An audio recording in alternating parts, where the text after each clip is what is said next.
Hi, this is Steve with Thresher Media Group. Welcome to When You're Ready to Listen.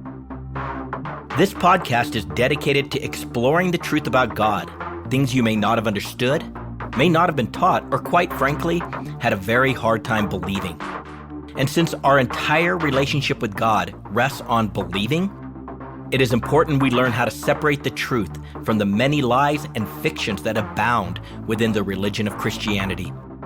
So when you're ready to listen, tune in and discover a pathway to freedom, encouragement, life, and hope. A quick reminder, Thresher Media Group is a 501c3 public charity, and we rely entirely on donations from our listeners. If the Spirit leads you, please support this ministry. It's easy to do. Just go to the website, threshermediagroup.com, and click the Donate tab in this header. In our last podcast, we saw the mystery of the woman, the great harlot, and the beast. This demonstrated how deep this woman's apostasy is in the soul of every man, woman, and child. Even the Apostle John, in the midst of this amazing vision, and after all he had been shown, was awestruck and admired this woman.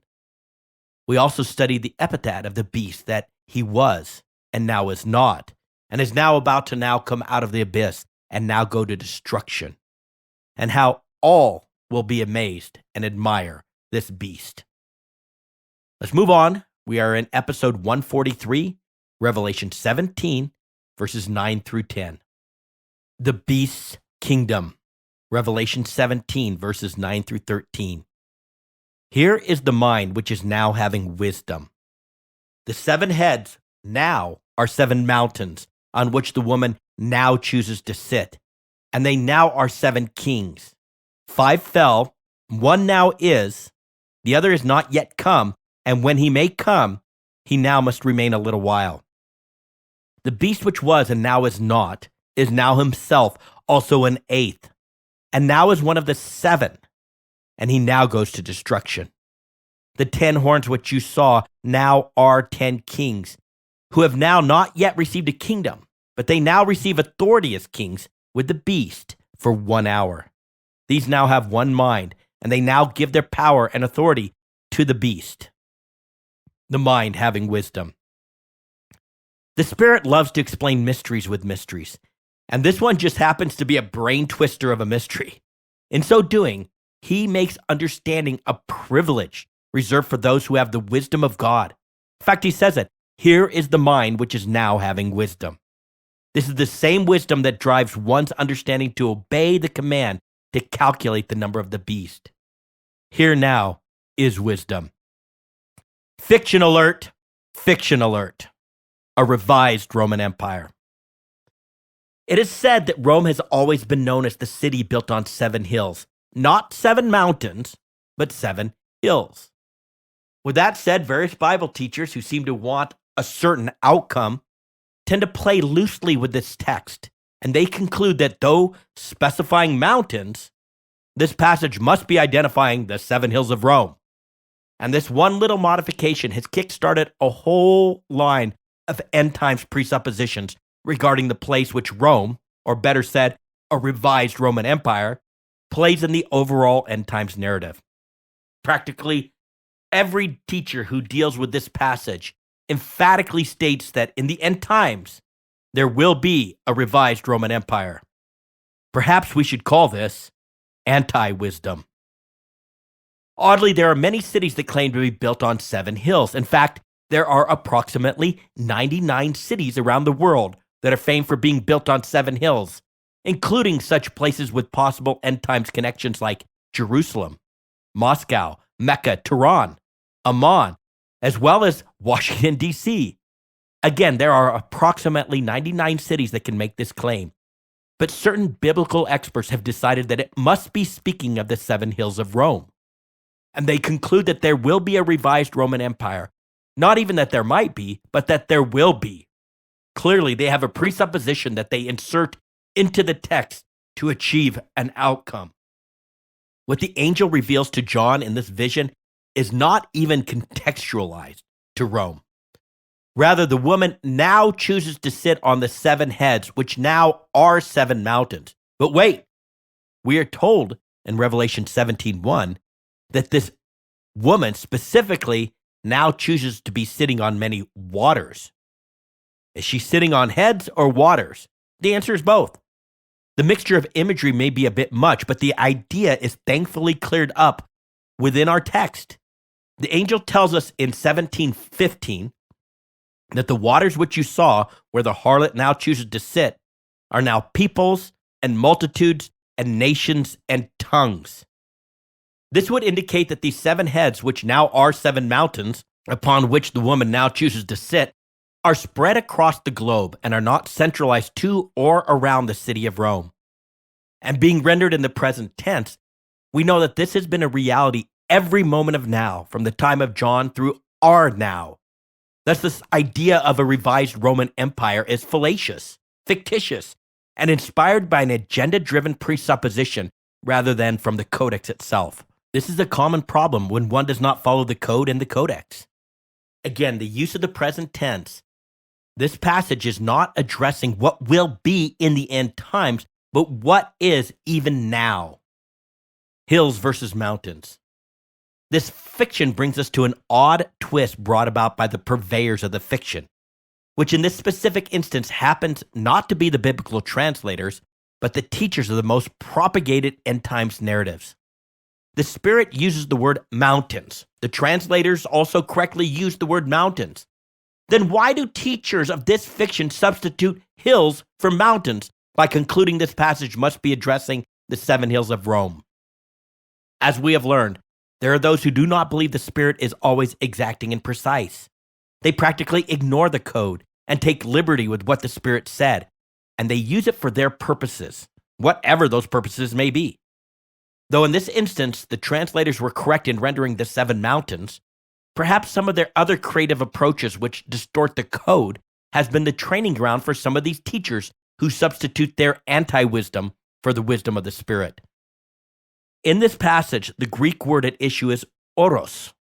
The word is used 65 times in the New Testament and is translated as mountains in all but 3 passages, where it is rendered in some translations as hills. Yet in those other passages where it is translated as hills, contextually, the word choice simply does not make sense. And let us keep in mind, there is a very specific Greek word for hills, bunos. If the Spirit intended us to understand these 7 mountains as hills, as these teachers suggest, he would have used the word bunos and not oros. After all, the Spirit is always extremely precise. As to these teachers' training grounds for utilizing their own anti-wisdom, one of the 3 passages in which translators substituted mountains for hills is in a very familiar passage in Luke 4:29. The people of Jesus' hometown Nazareth were filled with thumos, intense, hot, passionate rage over something Jesus said. They were not just mad, they were furious, as thumos is the word used to describe the great wrath of God poured out in the 7 vials of wrath. Therefore, they rose up to thrust or eject Jesus out of the city to the precipice of the oros on which the city had been built, to literally cast him down a cliff. Getting tossed off a hill may result in some scrapes and bruises, possibly a concussion, and perhaps even a broken bone or 2. But if you are enraged with wrath and want to kill someone, you push them off the cliff of a mountain. If the Spirit meant to say that they tried to push Jesus off a hill, he would have instructed Luke to use the word bunos and not oros. And the whole scene would have been far less dramatic. So why do some of the translators insert hills for mountains? Who knows? But 3 times out of 65, many make this substitution and assert their authority over that of the Spirit of God. By way of just some extra information, for any of you doubters, the elevation gain around the city of Nazareth is over 1,433 feet, which is an elevation gain more akin to mountains than hills. Just to put things into perspective, this is taller than the Empire State Building by approximately 200 feet. The Empire State Building stands at 1,250 feet.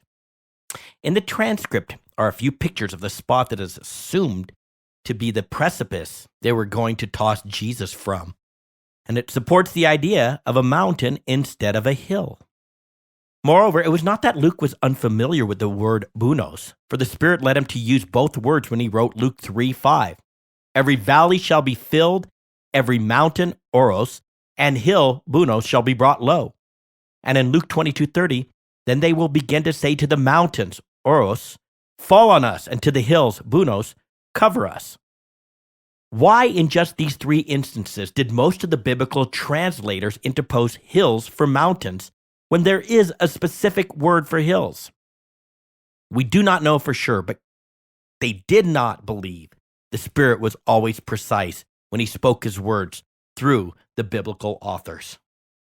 In like manner, in our passage, these teachers follow this pattern of anti-wisdom and just leap from 7 mountains to the 7 hills of Rome to substantiate a view they have about Rome and its role in the end times. Regardless of the means and the madness for arriving at their conclusion, they suppose that Rome must be where this woman sits. And it is from this assumption that they make a direct and unabashed link to the Catholic Church. They conclude that it is in the literal city of Rome where this harlot will take up her residence, exercising great power through the Catholic Church, and it will be where the beast will rule over a revised Roman Empire. Yet if the Spirit literally meant hills to be interposed for mountains, then one must figure out what to do with the image of the 7 heads and the 7 kings. They must be part of this picture that is centered in Rome. Are they also to be understood literally? If so, who are these 7 kings? What about the 10 horns? Since the mountains and the horns are both descriptors pertaining to the 7 heads, you cannot really decouple them from each other and take one as literal and one as a metaphor. So if the 7 oros are to be understood as literal 7 hills of Rome, what are the 10 horns, or better yet, who are the 10 horns? Who are the mountains? If the mountains are tied to geographic Rome, then it forces us to choose 6 of these 7 kings and attach them to ancient rulers of Rome, the 5 that were, and the one that is during the time which John was writing, all of which seems quite meaningless in terms of its importance to the narrative. For instance, if we are correct in assuming that Domitian was the ruling empire when John was imprisoned, the one who is, he was the 11th emperor of Rome, out of roughly 70 emperors who ruled Rome. Thus, there's no non-arbitrary way to decide on which 5 of the previous 10 emperors this image addresses. Even then, what would it add to the narrative? And keep in mind, there has been no ancillary content in the Revelation narrative. Everything the Spirit has revealed has been critical to the overall narrative. And what about the one to come, who will reign only a little while? Good luck with that one. You have 59 emperors to choose from. Therefore, it is more than difficult to conclude that we are to understand the mountains as literal hills of the city of Rome, and the kings as literal emperors of Rome, especially given the metaphoric nature of this image of the beast.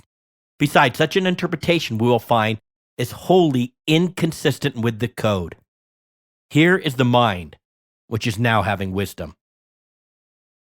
This statement is remarkably like what we read in the letters to the churches. The Spirit made the point that not just everyone could understand what he is communicating. All the religious fiction that surrounds the end times makes that point abundantly clear.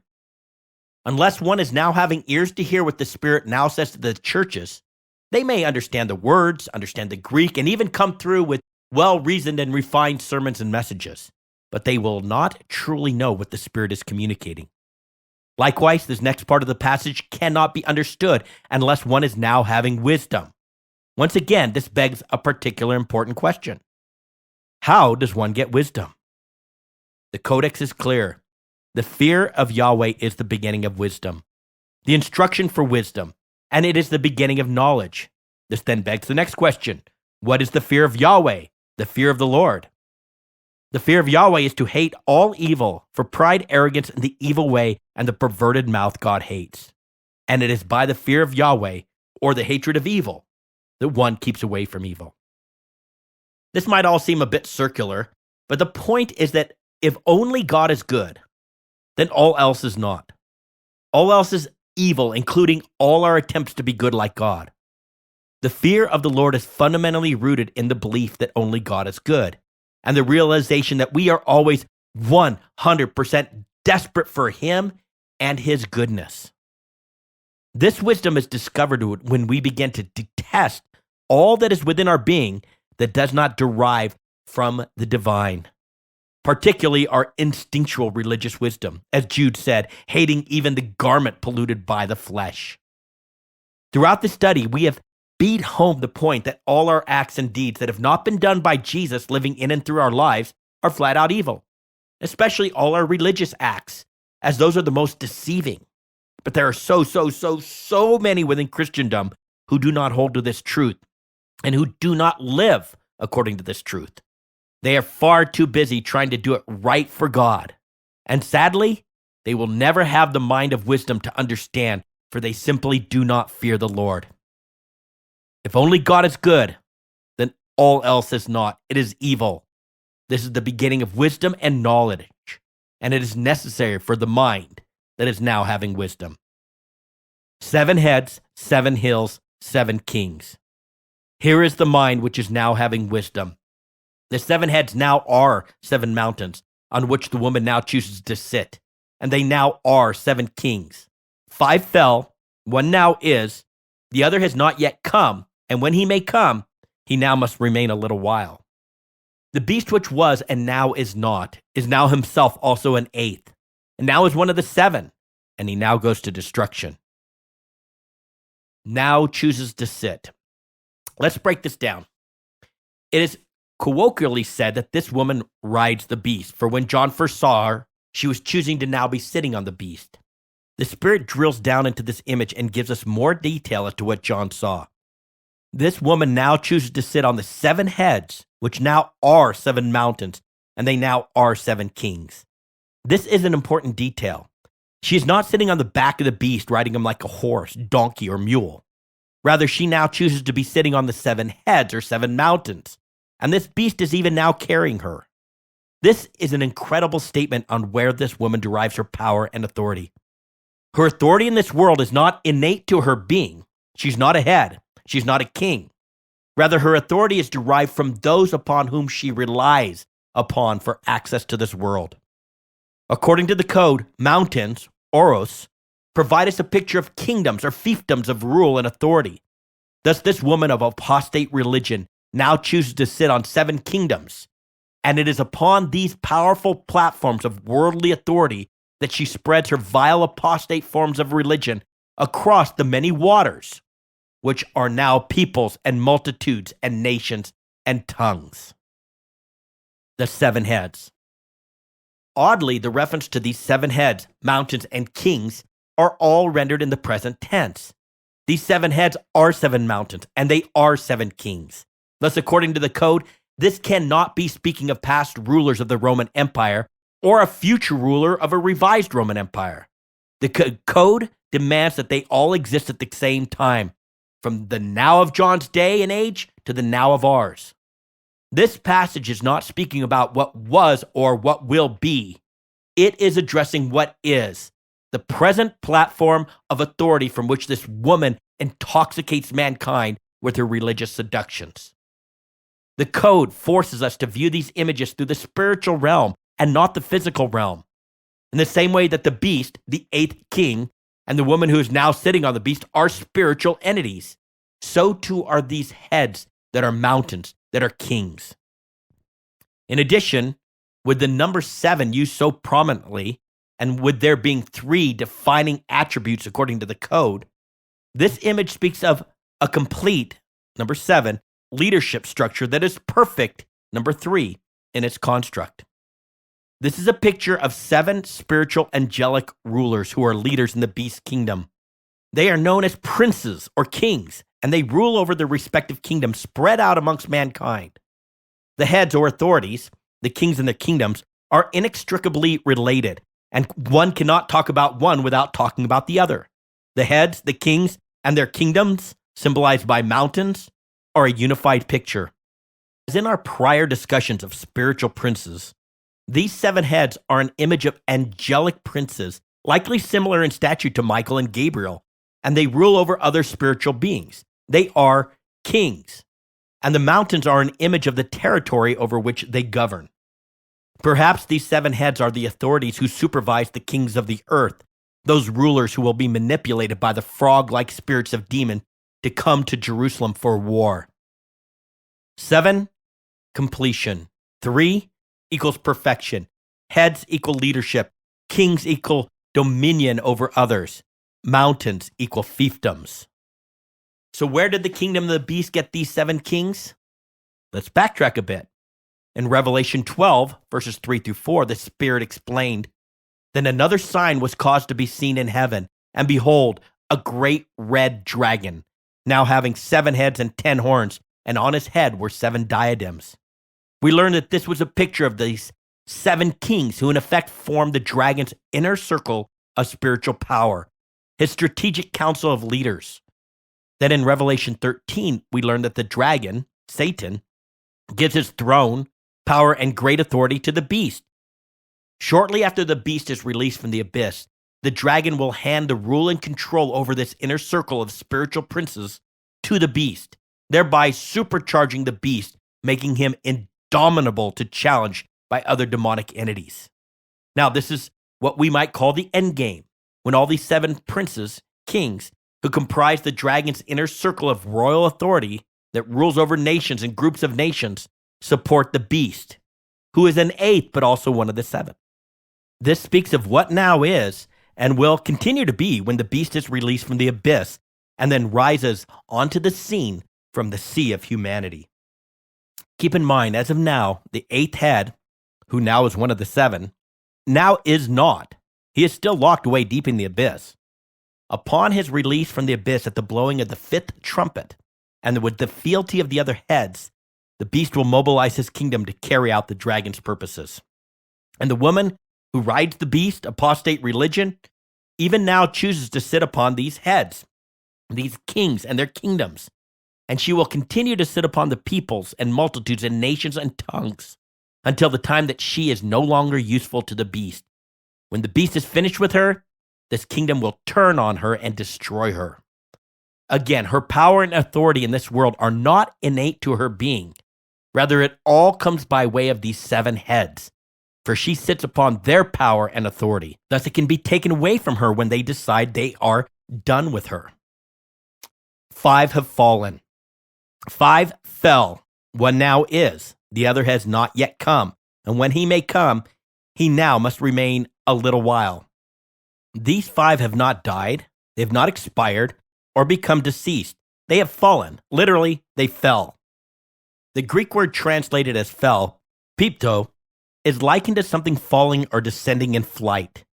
Jesus used the same word when he said, "I was watching Satan fall from heaven like lightning. And the stars of heaven shall fall, and the powers that are in heaven shaken." Oddly, this is the same Greek word used when Jesus said that those in Ephesus had fallen away from his agape love, or in effect had gone apostate. It's also the same word when describing this woman who rides the beast. Fell is Babylon the Great. The word fall, fell, fallen is used in the Codex both literally and figuratively. Being rendered in the aorist active indicative, we are to understand the fall of these 5 kings as a past event and as a statement of fact. 5 of these angelic princes fell. Let's consider what this might be communicating. Number 1, they fell from the heavenly realms to the earth. Satan literally swept them with his tail and threw them down to the earth. As surprising as it may be, the dragon is still causing angels to fall from their place in heaven to his kingdom of darkness, and he continues to sweep his tail of deception to keep them in their place. Number 2, they fell away from their rightful position as servants of Yahweh and gone apostate to serve Satan. They still are kings, but they are kings who fell from their original place, position, and assignment. Number 3, they fell from their position of prominence amongst mankind. We will discover that the one thing which connects all these kings is their desire to be adulated or worshipped, not just by mankind in general, but most specifically by the people of God, those who should bow only before Yahweh and who should worship only Yahweh. Throughout the biblical history, these kings have all manifested themselves to humanity as gods and have demanded worship and acquired a following of loyal servants. Looking back at history, however, it seems that Yahweh Sabaoth, the Lord of heaven's armies, permits these angelic beings to acquire the adulation and worship of mankind for just limited periods of time before he says, no more, and cuts them off from their platform of prominence among the people. As a result, they fell from their place of centrality and importance amongst those who dwell on the earth. Their time for self-glorification amongst mankind has passed. This does not mean that their impact on this world has passed, just their ability to manifest themselves to mankind as gods who must be worshipped. That has passed. The typology of worship. We are dealing with spiritual beings, angels of such immense power and glory that they are referred to as kings. And what do we know about kings? They love adulation and love to be honored and worshipped even. To establish our typology, let's begin with the eighth, who is one of the seven, the beast. The beast takes its position of authority from within the midst of true believers, which the Codex refers to as the sanctuary of God, not the temple, the sanctuary. And he even now claims to be God and is worshipped as God. In addition, the second beast, the false prophet, has caused those who are now dwelling on the earth to make an image of the beast that it may speak, and he causes others to worship the image. This explains why there are so many denominations within Christendom, over 45,000, each believing they are worshiping Jesus, when all along most have been listening to the image of the beast and worshiping this false Messiah who now claims to be God. The false prophet also even now makes the earth and those who are now dwelling in it to, in the future, worship the beast. In the future, when the beast is released from the abyss, he will possess the man we call the Antichrist, or as it is said in the Codex, he, the beast, is given a mouth speaking arrogant words and blasphemies. And he is given authority to act for 42 months, which is 3.5 years, and all who are now dwelling on the earth will worship him. This eighth king is all about garnishing the worship of mankind and obtaining some level of obeisance from the people who should be worshiping Yahweh alone. At its core, the beast wants to stand in the place of Jesus and function as a substitute. In fact, the Greek word we have translated as Antichrist can mean either against Christ or instead of Christ. Honestly, both are appropriate and accurate. The beast presents himself to be worshipped not as another Christ, but as the Christ. Even now, he claims that he is now God. And it is this picture that establishes our typology, enabling us to understand the mystery of the five who have fallen, the one who is, and the one who is yet to come. It's all about worship. Let's stop here, and we'll pick up with the identification of the five gods who have fallen. I'm glad you tuned in and have been ready to listen. To get a free download of the full written transcript with all the scripture references footnoted, please go to threshermediagroup.com. That is THRESHER mediagroup.com. This is Steve with Thresher Media Group. When you're ready to listen, tune in.